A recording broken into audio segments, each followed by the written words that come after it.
Ang aking mga ibenta kaya. Tayo po ay mag-aaral ng salita ng Panginoon. Tayo po ay tumayo.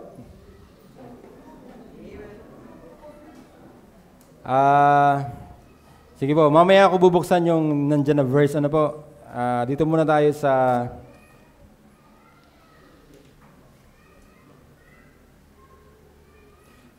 Isaiah 46:10 muna po tayo.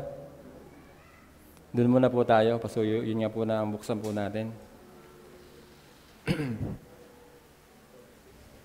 46 verse 10.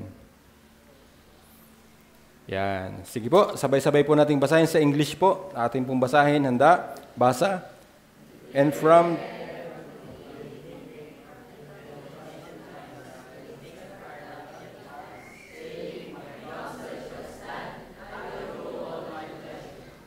Okay po. So declaring from the end from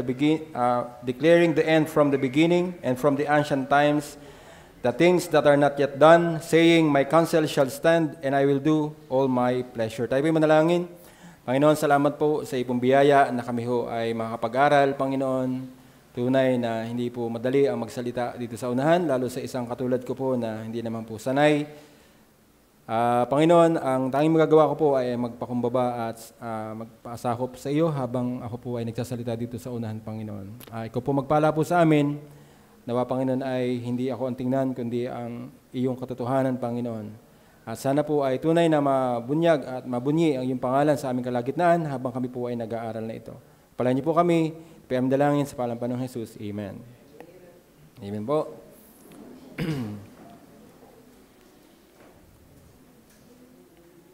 Ang ating pong pag-aaralan po ngayong gabi, ngayong hapon ay The Father's Invincibility. Okay po. Si Brother Romel, ako'y chinat at yan daw ako daw ang speaker po ngayong hapon. Then binigay niya yung verse din. Parang ako'y na-confused. Medyo kahapon nung kami nag-uusap sa choir, doon kami magkakatabi ako, si Brother Romel at si Brother Andrew. Sabi, ang pinag-usapan namin ay invisibility. At nagjo-joke pa ako. Sabi ko, ang first point ko ay he vanishes. Kasi nga, invisible. Sabi ko, parang, nung taas na makita ko itong verse, buksan natin yung verse na nandun sa talata. Yung binigay natin, John 1:18. Sabi ng verse, no man has seen God at any time.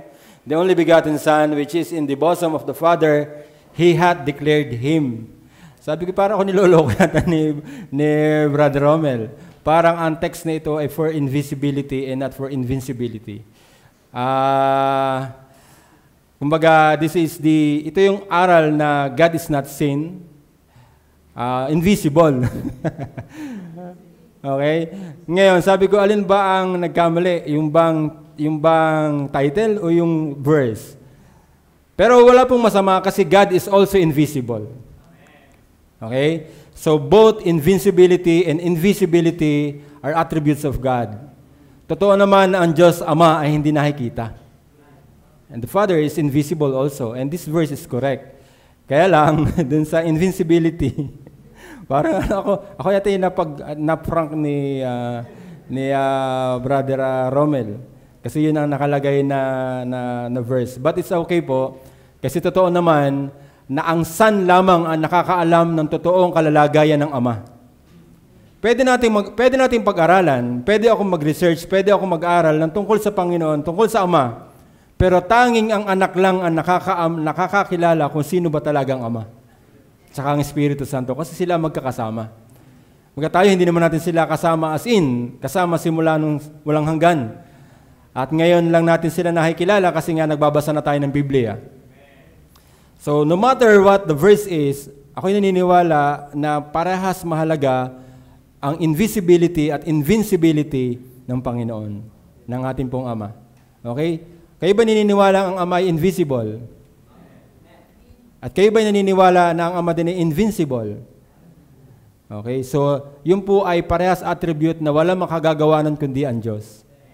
Meron tayong pelikula na napanood dati. Ano bang pelikula yung Invisible? Meron pelikula na nagiging invisible, di ba? At napanood ko yung pelikula na yon. Ang tao ay loko eh.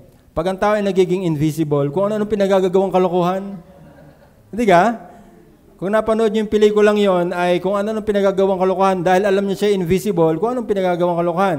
Maaring kung ano-anong gagawin natin, magnanakaw tayo, hindi naman tayo kita. Tama? Nakita yung pera na angat pero walang may hawak.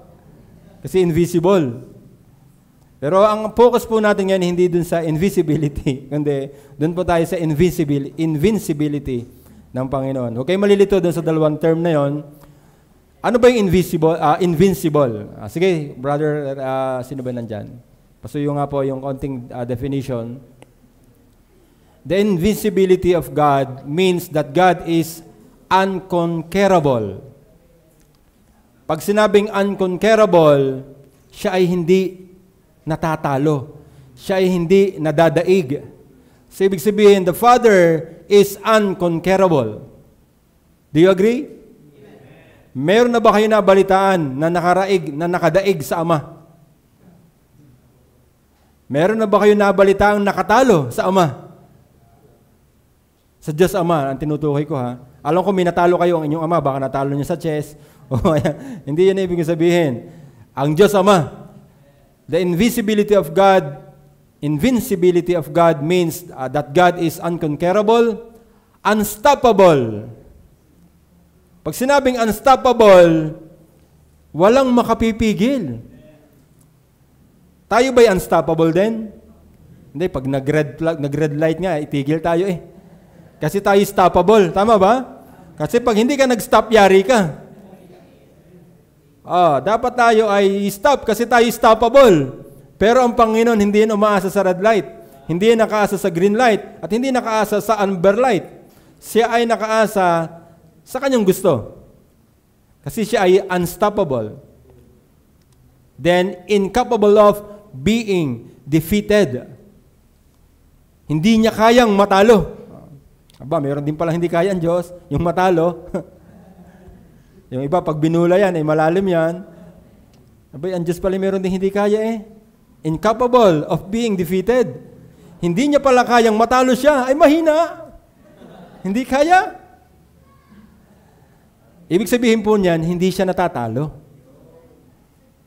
He is incapable of being defeated. This concept is pillar of Christianity where God's purposes will ultimately prevail despite any opposition or human actions. So, hindi kayang matalo o umatras ang Panginoon o huminto ang Panginoon dahil may nag-o-oppose lang na tao. O dahil may nag-o-oppose lang na oposisyon at merong humahad lang na tao sa Kanya. Sa government natin, merong administrasyon, merong oposisyon. Di ka? Kilala niyo ba kung sinong opposition ngayon? At yan ipinapalakas nila ang oposisyon. Ako may taka. Talagang ang mga yan ay naghihikayat pa, palakasin natin ang oposisyon. Bakit kailangan may oposisyon? Di ba mas maganda kung iisa ang layunin at wala nag-o-oppose? Bakit kailangan may oposisyon? Pero sa Diyos, hindi uubra ang oposisyon natin, mga kapatid. Kahit mag-oppose ka, hindi mo kayang pigilan ng Diyos. Siya ay gagawa kung ano ang gusto niya. Ang sabi ng verse na binasa natin, saying, my counsel shall stand, and I will do all my pleasure. Kung anong aking naisin, kung anong aking ibigin, ay siya kong gagawin. Sino makapipigil sa Ama? So kung ano man ang gusto niyang gawin, at kung ano mang nagawa niya na, wala. He is invincible. So nagets niyo ba ang difference ng invisible at saka invincible? Invisible is being not seen. Invincible is being unconquerable, unstoppable, and incapable of being defeated.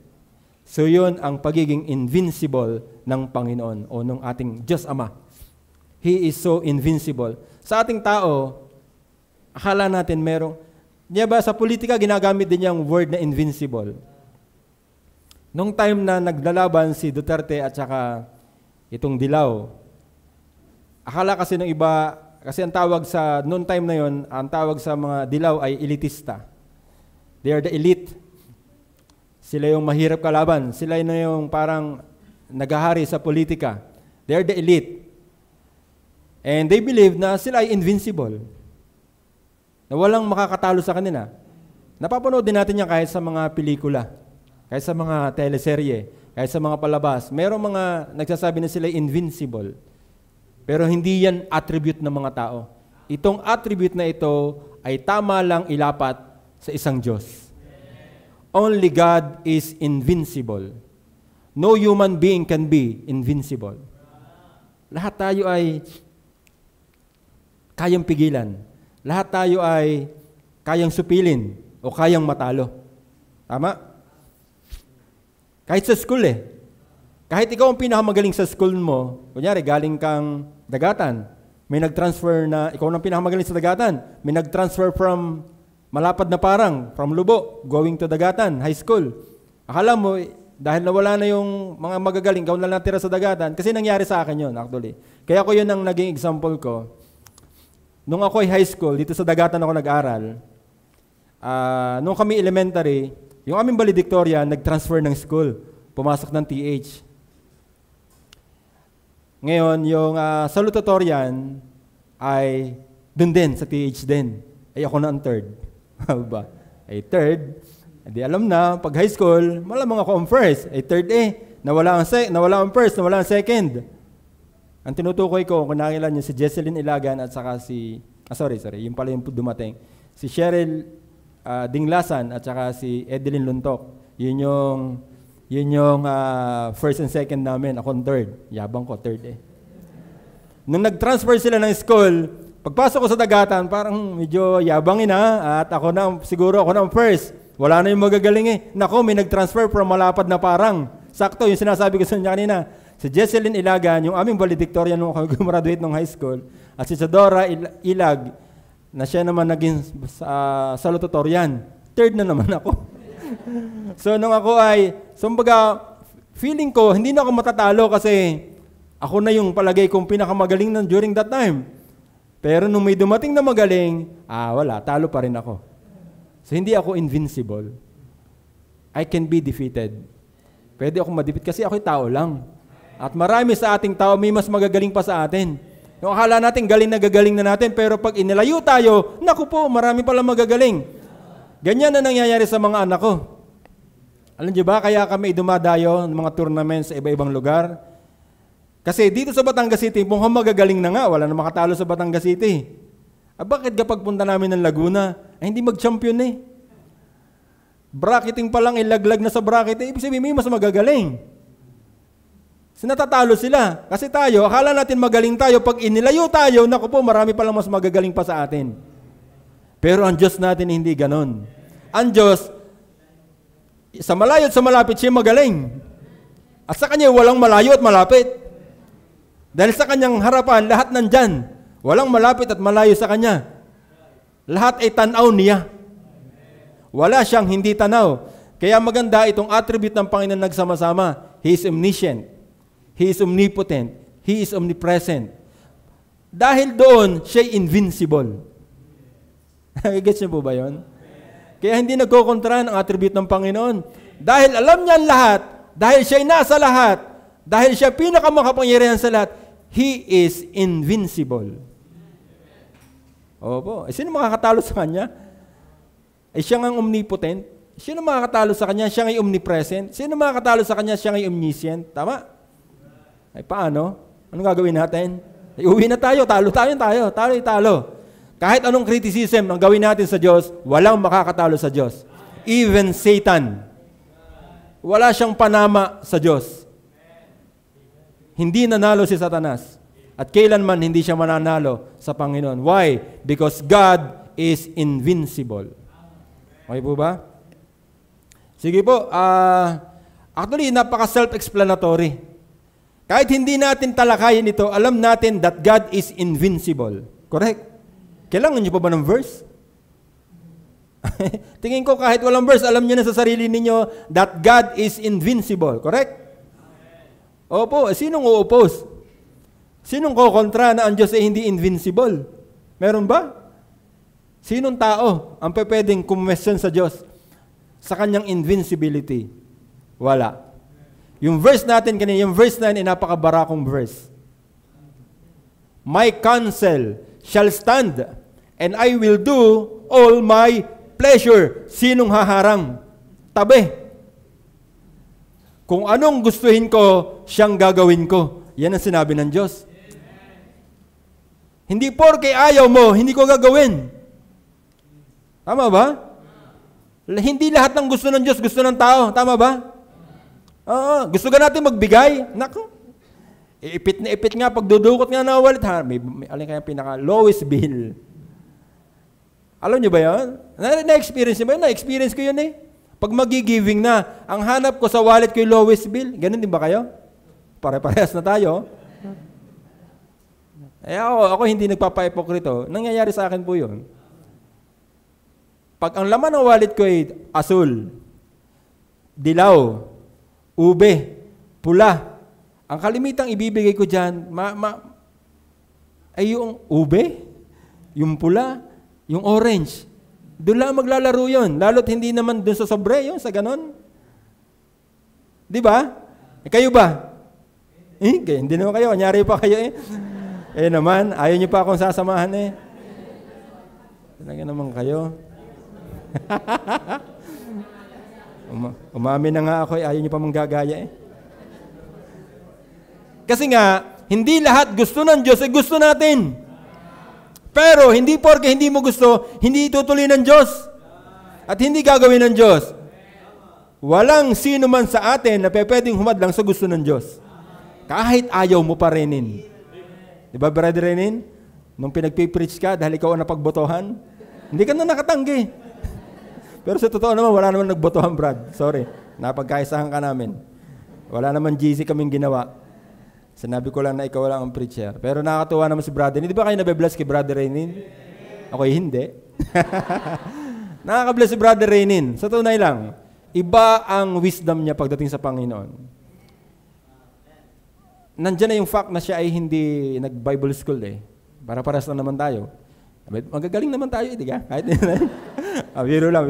Baka ako'y biglang masunog. Ay, sadya naman sunog na. Ay, masusunog pa. Pero may biyaya ang Panginoon. Nakakatuwa yung mga nagsisikap sa Panginoon. Nakakatuwa po. Kaya alam niyo po, ang sarap bulayin ng talatang yan. Yan ay tunay na nagpapakita na sino nga naman pipigil sa Diyos? Paano siya hindi magiging invincible sa pananalita pa lang ng Panginoon? I will do all my pleasure. Hindi yung kung anong lang pleasing sa iyo, yun lang gagawin ko. Hindi ganoon. Ay, baka masaktan si Kevin. Baka masaktan si Kenneth. Baka masaktan si Brother Romel. Teka muna, alalay lang ako, alalay. Hindi. Kung anong naisin niya, yun ang gagawin niya. Regardless kung anong maramdaman mo. Regardless kung anong pakiramdam mo. Regardless kung anong gusto at suggestion mo. Wala kang isasuggest sa Panginoon. Ang tanging mo lang gawin ay magpasakop sa gusto ng Panginoon. Yun na lang. Wala kang ibang magagawa. Last resort mo na yun. Magpasakop ka na lang sa Panginoon. Kumontra ka, talo ka sa Panginoon. Hindi ka mananalo sa Panginoon eh. Invincible siya eh. Invincible ang Panginoon. Hindi ka mananalo. Mapera, nagbago na ang definition ng invincible. Kung ang invincible ay natatalo na din, hindi na, yun, pwede tayo makalusot doon. Pero hindi nagbabago ang definition ng invincible. Hindi natatalo. Sa mga pelikulang, kaya nilang gumawa undisputed. Napanood niyo ba yung pelikulang undisputed? Martial arts yun, yung paduguan. Undisputed. Kahit anong laban, hindi siya natatalo. Undisputed. Pero hindi ako naniniwalang totoo yun. Pelikula lang po yun. Yung gano'n may slow-mo pa. Yung sumipa na din eh. Ay kaya pang sumipa uli din eh. Sisipa pa din eh. Ay hindi pa napatak. Alupit ng tao na yon. Sumipa na ng kabi-kabila, hindi pa napatak eh. Undisputed. Sino kang bida doon? Yun yata yung Russian na bida. Tama ba yun? Yung Russian? Tama? Oo, alala ko na. Si Buhay ka. Ayun, tanda ko na. Dahil na mahilig ako sa mga paduguan ng ngusong gayaan. So yun po, God is invincible. Sana po ay, kahit, alam niyo po, ako naman hindi rin magaling mag-outline. Nagpipilit mag-outline, pero hindi naman ako magaling mag-outline. Dapat yung he vanishes na yung nauna ko, kaso joke lang sana yon. Okay po, sige, puntahan na natin. Kasi maraming key concept. Ito pong invincibility ng Panginoon. Maraming application ito sa buhay po natin. Hindi ko kaya i-cover lahat. ang pagiging invincible ng Panginoon. Pero meron tayong ilang point na pag-usapan, saang mga part naging invincible ang Panginoon. Although lahat ng part, He is invincible. Tingnan natin, meron akong ilang points po na inihanda. At ngayon, napaulot ako sa letter U. Kanina, ako nag-message sa married. Biglaan, pagpasok ko ng married, doon sa pinto, binulungan ako ni brother, magsisimula pa lang ang married group. Uy, Ambit, may sabihin ako sa iyo. Wala si Ninong Kuni. Siya ang ating speaker.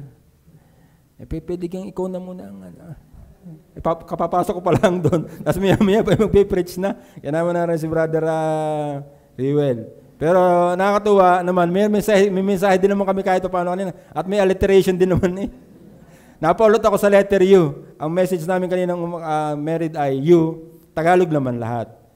About mission, utos, adi U.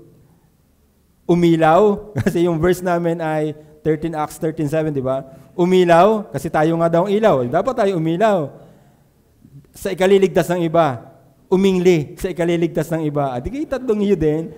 Utos, umilaw, umingli, sa ikaliligtas. Malalim yung umingli. Baka akala ninyo wala yan sa Google.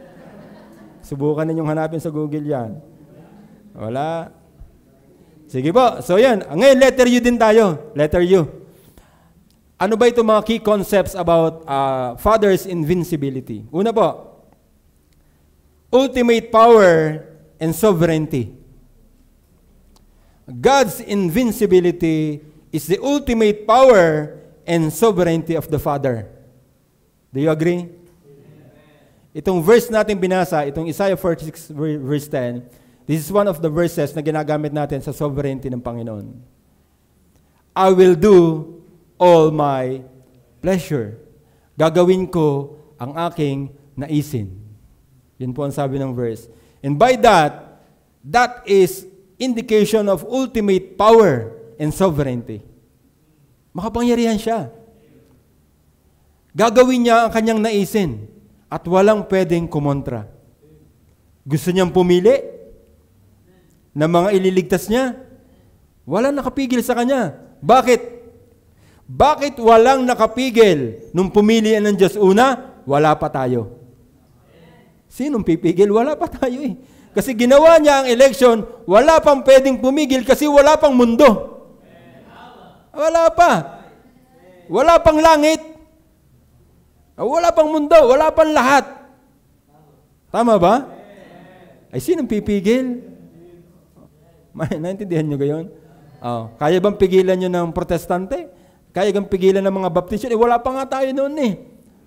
That's how the ultimate power and sovereignty ng Diyos ay nandoon bilang siya ay invincible. Talino ng Diyos. Ginawa niya ang pagpili nung time na walang pwedeng humadlang. Tama ba? Biro mo yun. May pangalan ka ni wala ka pa. Di ba? Brother Romel, wala ka pa. Pero may pangalan ka na. Nakasulat na eh. Hindi mo alam na Romel ka pala. Malay kung Albert pala ang pangalan ko. May apelido rin kaya doon? Kasi kung may apelido doon, alam na ng Panginoon kung sino mag-aasawahan. Tama ba? Aba. So, ibig sabihin, bilang na ng Diyos, lahat na magiging tao. Yung hindi pa na ipapanganak ngayon, alam na rin niya. Aba. Nakasulat na din yun eh. Tama ba? Ay, kayo na bang alam ng Panginoon? Ay ngayon, sinong uubra sa Panginoon? Sinong lalaban sa Panginoon? Na ang sinasabi mo ang election ay by unforeseen merit sa atin? Na merong foreseen faith? Mabuting magagawa natin na magiging dahilan ng kanyang pagpili? Meron ba? Wala. Kasi ang timing, napakatalino ng Diyos. Yung timing na ginawa niya yun, wala pang pwedeng humadlang. Kasi wala pa tayo. Ngayon, sinong ahadlang sa kanya? That's why He is so invincible. Correct? Anong sabi ng Job 42 verse 1? Pakibukas and 2. Pakitulungan na lang po ako dyan. Pakibuksan. Ang sabi ng verse, Then Job answered the Lord and said, I know that thou canst do everything, and that no thought can withholden from thee. Meron ba siyang hindi magagawa? Walang hindi kayang gawin ang Diyos. Lahat ng naisin niya ay kaya niyang gawin. Tayong tao ay hindi ganun. We are very limited. Marami tayong gusto pero hindi natin magawa. Tama ba? Noong time na si Makmak ay nasa ospital, marami kayong gustuing gawin pero hindi nyo magawa. Gusto nyo sagutin yung gasto sa ospital pero hindi nyo kaya. Sasampu ang laman ng wallet nyo. Pero gusto mong sagutin ang gasto sa ospital, correct? Marami sa ating ang puso ay ganun. Ako naniniwala, kahit ako. Ano yung pinakamalaking kayo kong ibigay kay Mac S para lang siya ay matulungan ko dahil siya ay nahihirapan makalabas sa ospital? Marami tayong gustuing gawin pero hindi natin magawa. Why? Because we are not that powerful. Hindi tayo Diyos, hindi tayo invincible, hindi tayo sovereign. Only God has that attribute, being invincible. Correct? Kuya Rani, siguro isip-isip niya, kahit ako siguro mamatay na lang, maisalba ko lang yung anak ko. Pero hindi rin naman nangyari. Kasi hindi lahat ng gusto natin ay pwedeng nating gawin. Gusto kong manalo sa laban pero hindi ako manalo. Ano nga gawin ko? Di ba minsan, minsan nagigilty kami sa mga anak natin. Di ba kami pag lumalaban na aking anak sa laban, tournament yan eh. Siyempre may time out, may coach. Ako ang coach. Alam niyo coach eh. Hindi na maalam, may coach. Ganto, bakit kasi ganto? Dito mo dinadala dapat dito. Ganto ang tira, bakit ganto ang sagot mo? Tapos pag natalo siya, di ang anak ko siyempre nagraratel na, sumasama na itsura ng mukha, parang kinakabahan na, parang maiiyak na, nawawala na sa focus sa laro, lalo natatalo. Pas feeling niya, bakit ba ang tournament na to bawal matalo? Sa pakiramdam ng mga bata, ayaw na namin lumaban kasi bawal matalo. Kasi feeling nila parang magagaling ang tatay, magagalit ang daddy, magagalit si mami, nakakaya, baka ang school ay mapahiya akong school, na supposed to be dapat panalo kami pero natalo kami. Alam niyo yun? Kasi hindi lahat ng gustong gawin natin ay pwede nating gawin. Gusto mo mong yumaman pero hindi mo kaya. Yun. May isang solusyon ngayon. Alam niyo na. Flood control. Alam niyo ba kung bakit medyo agresibo ngayon dito? Kasi medyo baha lagi dito. Kailangan mawala sa paningin ng mga tao itong baha at baka biglang maungkat ang flood control sa lugar na ito. May gumaganda-ganda ng sitwasyon. Medyo nawawala. Nakakalakad na kami kahit nakasapatos. Alam niyo, nagigising ang mga tao sa ganyan. Matagal ko nang alam na may corruption dyan sa flood control. Opo. Kasi may kilala ako na dyan nagtatrabaho. Siya mismo nagsasabi sa akin eh. Siya ay napakababang empleyado lang doon. Hindi pa nga siya regular, JO lang siya. Pero meron siyang nakukuha. Meron siyang nakukuha. Sabi ko, bakit naaatim ng gobyerno natin bakit naaatim nila yung gano'n na sila mismo tumatanggap ng lagay, sila mismo nagpapadala dun sa mga under the table. Kasi tayong mga tao madaling makurap. Mauperan ka lang ng konti. Ay, nag-iiba eh. Teka muna. Parang, pera ito Kunyari, ito pala ganyan, dito. Lahat, kasi sumisikat ang Baptist. Kunyari, sumisikat na ang God is Able Baptist Church sa Dagatan. Siyempre, nakaka-alarm yan sa ibang mga denomination. Correct? Pwede mag-offer sa inyo. Pwede bang gamitin kita? Siraan mo lang yung pastor ninyo. 5 milyon. Then magpakalayo-layo ka na. Hindi ko magagawa yun. 10 milyon. Hindi ko magagawa. 10, kahit pa yung 20 mil. 100 milyon. Teka muna. Sangga kaya malayo-layo na maaabot na rin. Ako naman pag nakalayo hindi na ako totoo mahahanap. Tsaka hindi naman isusumbong na ako nagsabi. Ako ang gumawa. Tama ba? Kasi tayo mga tao madaling makurap. Kasi tayo makasarili. Lagi ko ito sinasabi doon sa aming klase, doon sa Tulip class. Kasi makasarili tayo, kaya hindi ipinaalam ng Diyos kung sino mga pinili niya.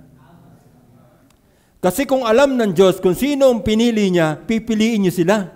At ipapasawalang bahala nyo na yung mga hindi pinili.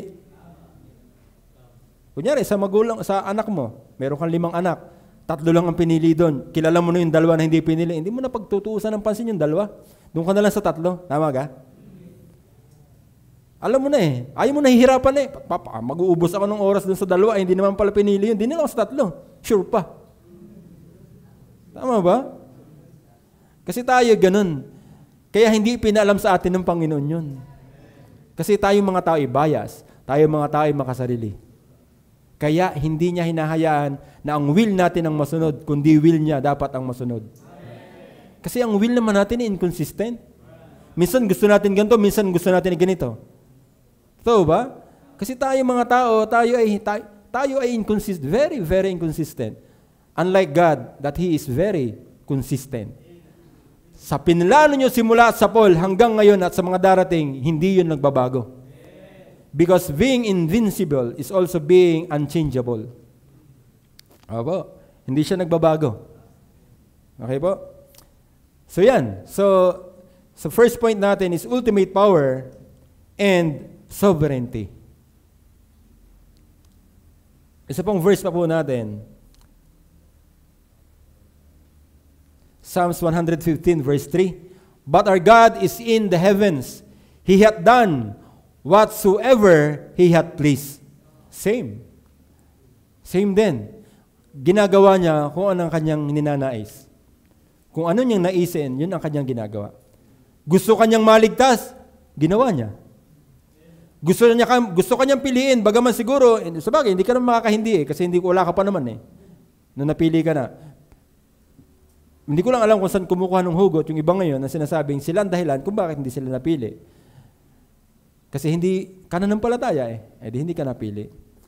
Kasi hindi ka humingi ng tao, hindi ka napili. So hindi yun nakasalalay sa ating pagpili. Kasi hindi natin siya pinili, pero pinili niya tayo. Sino ba sa inyong simbulat sa Paul ay gusto niya ang Panginoon? Wala naman Tayong lahat ay mga patay espiritual. Kaya ayaw nating lahat sa Kanya. Walang may gusto sa Diyos. Kaya ka lang nagkagusto sa Diyos ngayon kasi binuhay ka na niya. Niregenerate ka na niya. Kaya ka nakapagsisi at kaya ka nakapanampalataya at kaya ka ngayon naligtas. Salamat sa Panginoon. Sa biyaya niyang yun na tayo Kanyang pinili. Alam niyo po kung ang sequence ay hindi tama, kunyari, hindi election mo ng una at faith na agad. Baga ang sequence ay magulo. Saan papasok ang regeneration? Saan papasok ang pagkaligtas mismo? So baga kung hindi tama ang patas na ginawa ng Panginoon, magulo. Buti na lang tama ang patas na ginawa niya. Pinili niya muna tayo habang wala pa tayo. At pinili niyang buhayin ang mga gusto niyang buhayin. Kung kaya tayo na-convict, at kaya tayo nakapagsisi at tayo nanampalataya. Salamat sa Panginoon. At tayo ngayon ang mga ebidensya ng mga pinili ng Panginoon. Tayo mga nagtitipon ngayon, tayo ang mga pinili na napagdaanan na natin ang regeneration, napagdaanan na natin ang repentance, at napagdaanan na natin ang faith. At now, we can declare that we are saved. At meron pang mga hindi pinili na wala pang deklarasyon na ganito. Kasi hindi pa ito ang time para sa kanilang kaligtasan. At yun ang hinahanap natin ngayon.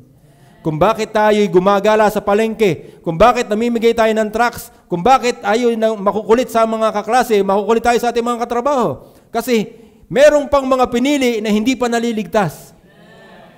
At paano sila maliligtas? Kailangan sila'y makarinig ng salita ng Panginoon. At sinong gagamitin? Ay di yung mga naunang naligtas. Yun naman ang purpose. Hindi lisensya para maging tamad tayo. Kasi inutos niya na humayo tayo. Hindi niya naman sinabing, be saved and sit pretty. Hindi ganun. Humayo tayo at hanapin pa natin hanggang sa kaduluduluhang bahagi ng lupa. Yan ang sabi ng Panginoon. Ang dulo ba ng lupa ay taysan? Hindi pa.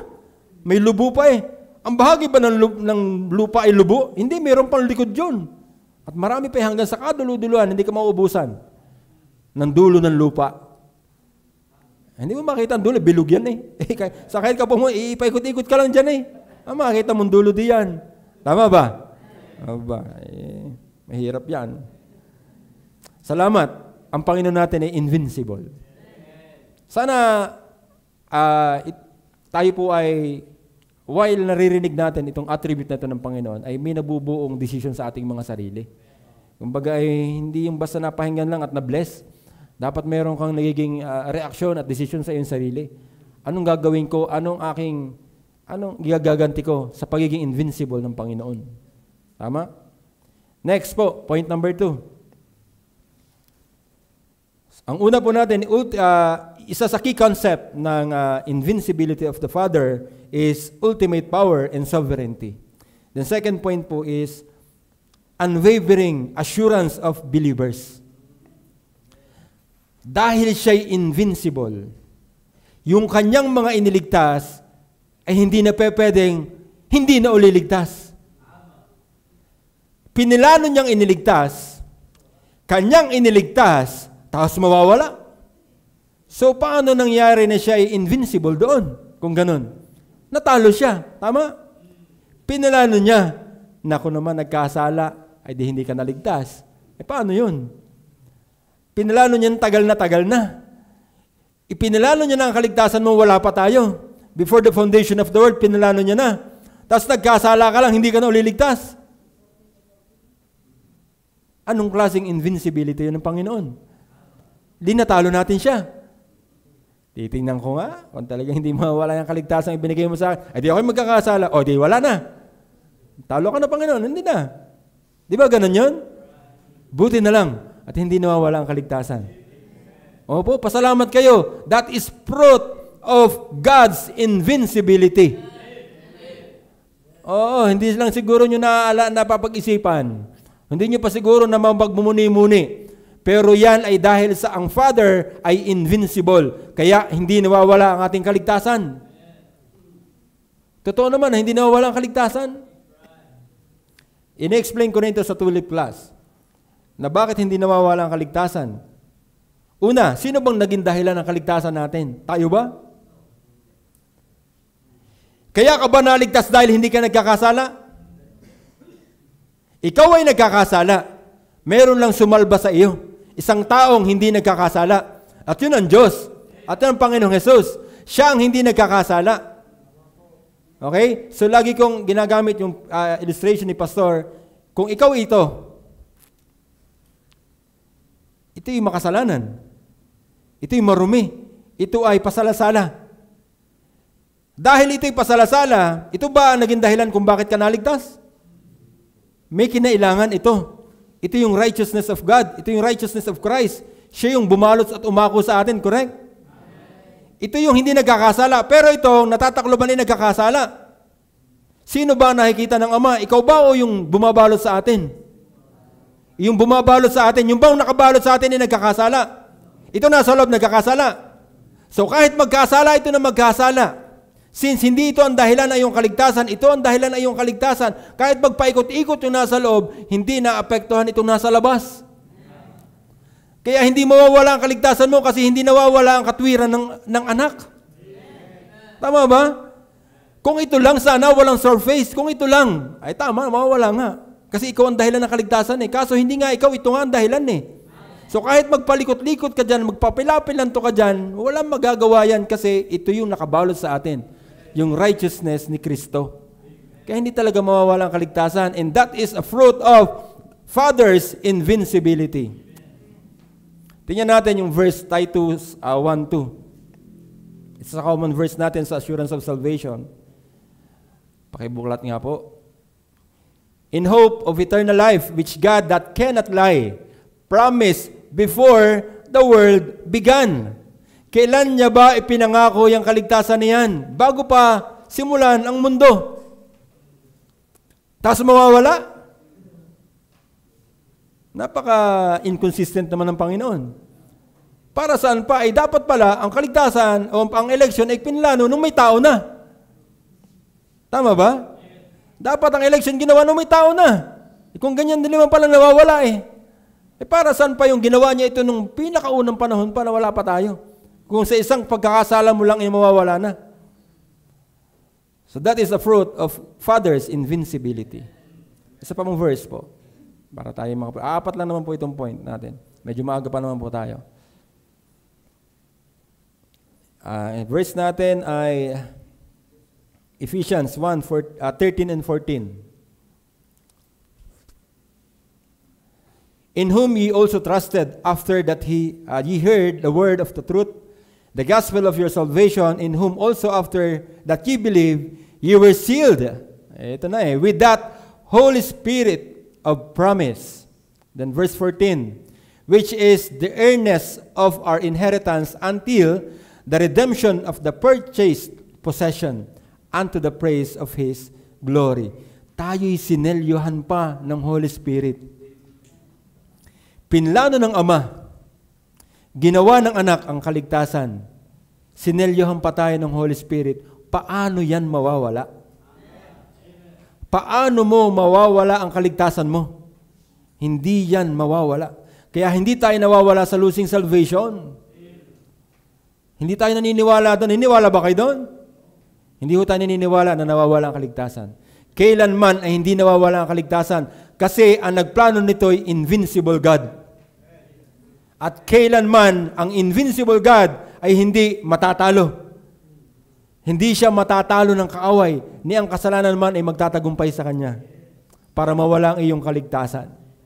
Napakaliit ng kasalanan para mawala ang iyong kaligtasan. Huwag niyo mamailitin. Huwag niyo mamaliitin ang invincibility ng Panginoon. Isa pang verse, Romans 8:38 and 39. For I am persuaded that neither death, nor life, nor angels, nor principalities, nor powers, nor things present, nor things to come, nor height, nor depth, nor any other creature shall be able to separate us from the love of God, which is in Christ Jesus our Lord. Sino makapaghihiwalay sa atin? Kahit nasa lupa, kahit nasa langit, kahit nasa hangin, kahit nasaan, walang makapag-separate sa atin sa kaligtasan natin sa ating pong Panginoon. Opo. Why? Because God is invincible. Hindi lang siguro malimit mabanggit sa atin yung invincibility ng Panginoon, pero ito po yung nakaugat doon. Hindi lang doon, syempre. Maraming attribute kasi ang Panginoon kung bakit ito yung nagkakaugnay-ugnay. Ngayon, specific tayo sa invincibility. So why our salvation is not losing salvation? Because God is invincible. Okay? So una, ang sabi natin, key concept of invincibility is ultimate power and sovereignty, unwavering assurance of believers. Hindi mawawala ang kaligtasan natin. Okay po? Point number 3. Unfailing fulfillment of prophecy. Ito po isa sa key concept ng invincibility ng Panginoon. Ang mga inihula ay nangyayari at nangyari. Why? Because God is invincible. Yan po mga propesiya. Kasi may mga prophecy na ngayon hindi pa nangyayari. Pero may mga propesiya na ng lumang tipan na nangyari na sa bagong tipan. Tama mo ba? May ilang mga examples po dito. Na site po tayo, 3 lang po ito. Yung Micah 5 verse 2. But thou Bethlehem, Ephrata, though thou be little among the thousands of Judah, yet out of thee shall come from unto me, that is to be ruler in Israel, whose going forth have been from old, from everlasting. Merong manggagaling sa Bethlehem na ruler, tagapagligtas. Yan ay inihula sa Micah 5 verse 2. Nangyari po ba yun? Nangyari po ba yun? Sa Bethlehem nga ba nanggaling? Maliit na lugar, mahirap na lugar, sabsabang lugar. Doon nanggaling ang ating tagapagligtas, ang ating ruler. Tama po ba? Matthew 2:4-6, ito yung katuparan ng Micah 5 verse 2. And when he had gathered all the chief priests and scribes of the people together, he demanded of them where Christ should be born. And they said unto him, In Bethlehem of Judea, for thus it is written by the prophet. And thou, Bethlehem, in the land of Judah, are not the least among the princes of Judah, for out of thee shall come a governor that shall rule my people Israel. Pinrophesy ng Micah, then in Matthew, itong verse na ito, nagkatotoo ang propesiya. Why? Because God is invincible. Ang mga nakasulat sa Biblia ay nangyayari. May mga mangyayari pa in the future na nakasulat na at hindi pwedeng hindi yun mangyayari. Hindi pwedeng dapat tayo selective lang sa ating paniniwalaan sa Bible. Lahat na nakalagay sa Bible ay totoo at dapat nating paniwalaan. At hindi tama na ang Biblia ay hindi paniniwalaan. Tama ba? Isang beses narinig ko to kay Brother Angel. Sa mga hindi naniniwala sa Bible, huwag niyong igagalang ang inyong mga magulang. Yun ang sabi ni Brother Angel. Hindi ka naniniwala sa Bible? Huwag mong igalang ang iyong magulang. Huwag mong igalang ang iyong ama't ina. Bakit ka gagalang? Sabi ng Bible yun. Sa Bible sinabi na igalang mo ang iyong mga magulang. Hindi ka naniniwala sa Bible, bakit ka nagalang sa iyong magulang? Bakit galit ka sa isang batang hindi gumagalang sa magulang? Kasing alam mong labag yun sa Bible. O bakit ngayon pipiliin mo ang gusto mo lang paniwalaan sa Bible? Lahat na nakasulat sa Biblia ay dapat nating pinaniniwalaan. Huwag tayong selective. Ang election, hindi yan pinipili. Iwas tayo sa election, dun sa iba tayo maniwala. Hindi pwedeng ganun. Lahat ng sinasabi ng Bible dapat nating paniwalaan. Isa pa, Isaiah 61, 1 and 2. Yan. The Spirit of the Lord God is upon me, because the Lord hath anointed me to preach good tidings unto the meek. He hath sent me to bind up the brokenhearted, to proclaim liberty to the captives, and the opening of the prison to them that are bound. Verse 2. To proclaim the acceptable year of the Lord, and the day of the vengeance of our God, to comfort all that mourn. Alam niyo po, yan po ay winakasan. Yan pong paghihirap na yan ay winakasan. At yan po ay tinupad, yung propesiya na iyan. Tingnan natin sa Luke 4:17-21. At mismong sa verse na yan binanggit, na natupad ang propesiya.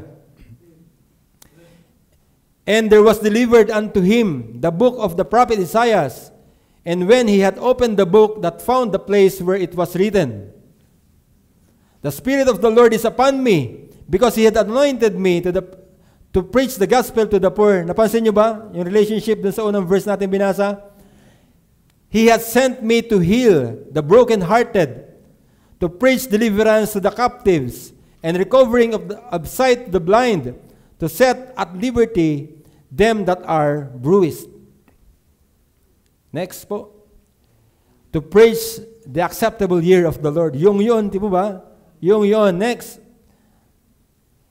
And he closed the book, and he gave it again to the minister, and sat down. And the eyes of all of them that were in the synagogue were fastened on him. And he began to say unto them, this day is the scripture fulfilled in your ears. Nangyayari ang mga ipinropesiya nung una. At naganap nga. At ito yung naganap na talaga. Mismong ang Biblia nagsabi that nangyari. The scripture fulfilled. Yan po ay ilan lang sa mga propesiya na nangyari. At alam natin na maraming mga propesiya ang naganap na. Tama po ba? So why? It anchored sa invincibility of the Father. Sige po, proceed tayo sa next point. Unstoppable victory over death. Unstoppable victory over death and evil, I mean. Although alam natin, ang tinutukoy dito ay si Jesus Christ, pero niyo po, ito'y kasama sa plano nilang tatlo. Kasama sa plano ng Trinity ang nangyari sa Panginoong Hesukristo. Kanila itong pinlano. At ang Panginoong Hesukristo mismo hindi na pagtagumpayan ng kamatayan at ng kasamaan. Siya'y nagtagumpay. Okay po? 1 Corinthians 15, 55-57. O death, where is thy sting? O grave, where is thy victory? The sting of death is sin, and the strength of sin is the law. But thanks be to God, which giveth us the victory through our Lord Jesus Christ. Salamat sa Panginoon. Siya'y nagtagumpay sa kamatayan. Siya'y nagtagumpay sa kasalanan. And why? Bakit nangyari yan? Because it is also attributed to the invincibility of the Father. Kasi ito'y pinlano nilang tatlo na magkakasama. At hindi nabigo ang kanilang pagkakaplano. Ano kaya kung ang Panginoong Hesukristo hindi nagtagumpay sa kamatayan? Hindi na siya nabuhay maguli at nanatiling patay. Can you imagine? Anong meron tayo ngayon? Wala. Ano mangyayari sa atin? Kung mismo yung ating tagapagligtas ay hindi na nabuhay. Can you imagine kung walang Diyos? Kunyari, may Diyos ngayon. Di ba may Diyos ngayon? Ano kahit ang Diyos ay biglang nawala? Buhay kaya tayo? May tao kayang buhay kung walang Diyos? Wala. Sino bang may hawak ng ating hininga? Sino bang may hawak ng tibok ng ating puso? Sino bang may hawak ng lahat? At may kontrol ng lahat ng ito? Ang Diyos. Can you imagine kung sa isang iglap ay nawala ang Panginoon? Nawala ang Diyos. At nagkaroon ulit ng Diyos, wala na tayo. Tama mo ba? Kasi kung walang Diyos, wala po tayo. Kung walang Diyos, patay po tayong lahat. Opo, wala. Kung walang Diyos, patay tayong lahat. Ay, sino hahawak ng buhay natin? Ay, ang buhay nga natin ay siya. Sino? Ay, kung siya'y mawawala mismo, paano tayo magkakaroon ng buhay? Ay, wala. Walang ang kamatayan at kasalanan ay napagtagumpayan din ng Diyos. Why? He is invincible. Alam niyo po, napakarami pang aspeto ng buhay. Napakarami pang key concept na pwede nating isama sa being invincible ng Panginoon. Pero hindi na natin tingin ko, sapat na yon para ma-appreciate ninyo that God is invincible. Kayo po'y masaya na God is invincible? Sige po. Dako na tayo dito sa application to the believers. Proceed na tayo dito sa last part. So, ano ngayon? Nung nalaman natin na invincible ang Panginoon, ano gagawin natin? Yun na lang? Yun lang ba yun? Mapapatamad-tamad pa ba tayo sa ating buhay? First, trust in God's power. Nalaman na natin na makapangyarihan ng Diyos, nalaman na natin na hindi siya natatalo, hindi siya nadadaig. Ano gagawin mo? Magtiwala tayo sa kapangyarihan ng Diyos. Alam niya ang nangyayari sa ating lahat. Alam na niya ang nangyayari sa atin, kaya magtiwala lang tayo sa Kanya. Huwag yung konting problema ay tayo lugmok na agad. Hindi yung konting sakit ay tayo atras na agad. Trust in God's power. Pagtiwalaan natin ang Kanyang sovereignty. God is in control.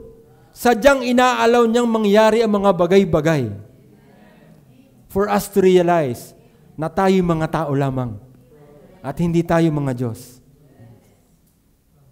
Tama mo ba? Ito, napagbubulayan namin yan doon sa aming klase. Sabi ko nga last time kay Ate Rhea, bakit si Tonet hinayaan niyang magkasakit ng 2 linggo? Yung bata naman yun ay nagsisikap sa Panginoon. Kita naman natin kung gaano siya kasigasig sa Panginoon. Ang mga mahal na mahal niya, mga bata, marunong siya. Basta, kita niyo kung paano siya maging mabuting Kristiyano. Pero bakit hinayaan siya ay gapang sa sakit, Naabala ang kanyang magulang na hindi nakapagtrabaho 2 linggo. Maraming naapektuhan doon sa kanyang pagkakasakit. Tama po ba? Pero hinayaan ng Panginoon mangyari yun. Kasi meron siyang purpose sa bawat ginagawa sa atin. Tama po ba? May purpose ang Panginoon. Hindi lahat ng gusto mo, yun ang mangyayari. Ang mangyayari, ang gusto ng Diyos. Kasi meron siyang purpose. Ang aking ina, alam kong naglilingkod din ng maayos sa Panginoon. Pero bakit siya nagkakasakit ng malalang karamdaman? Bakit siya kailangang mag-suffer ng ganon? Sa sakit, may purpose ang Panginoon. Same with what happened sa Egypt. Kung bakit hinayaan ng Panginoon na magmatigas ang puso ni Paraon. At alam na natin kung ano nangyari doon. At mas lalong na-reveal ang kapangyarihan ng Diyos. May purpose ang bawat pangyayari. So let us trust in God's power.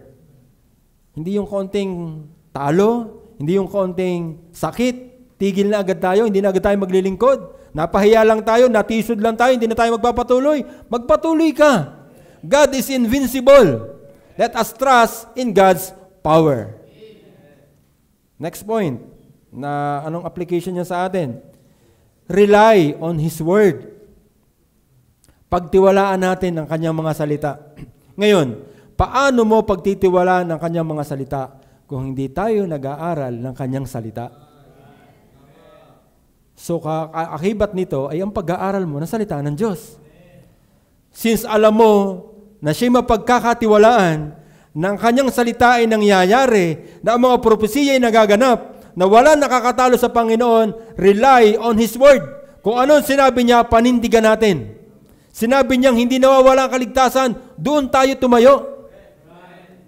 Sinabi niyang walang lugi ang maglingkod, doon tayo tumayo.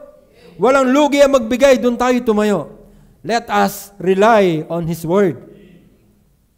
Next po. Seek His strength for your challenges. Kung ikaw ay dumadaan sa mga pagsubok, hanapin natin ang lakas sa Panginoon. At siya ang magkakaloob nun sa atin. Siya ang lakas at siya ang malakas. At siya ang pinakamalakas. Di ba tayo, nasanay tayo dun sa siya lang ang sakalam. So, siya lang ang malakas. Pero hindi yung totoo sa ating mga tao. Diyos lang ang sakalam. Apo? Diyos lang ang sakalam. Tama ba? Siya lang ang malakas, hindi tayong tao. Hindi yan applicable sa atin. Tayo'y mahins. Hindi ko na nabaligtad mahins na lang. Hindi na mahins. Okay, isa pa. Embrace His guidance. Yun. Yakapin natin ang pangunguna ng Panginoon sa atin. Kaya mag-alala, huwag kang mainip, huwag kang matakot, huwag mag-alala. Siya ang nag-guide sa atin. Magtiwala lang tayo sa Panginoon. He is invincible, by the way. Alalahanin mo yon, hindi siya natatalo. He is unconquerable. He has the capability for being not defeated. Unstoppable. Yan ang invincibility ng Panginoon. Then huli. Anong panghuli natin dyan? Panghuli na nga ba yan? Cultivate gratitude. Magpasalamat tayo sa Panginoon. Buti na lang at invincible ang Panginoon. Dahil kung hindi, wala tayong lahat, mga kapatid. Wala tayong pag-asa, ang kaligtasan natin ay nawawala. Wala, as in wala. Walang kaganda-ganda sa ating buhay. Kaya purihin natin ang Panginoon. Magpasalamat tayo sa Panginoon sa kanyang pagiging invincible. So yun lang po. Yan po ang katapusan ng ating mensahe. The Father's invincibility. Okay po? So yun po, tayo po yung manalangin.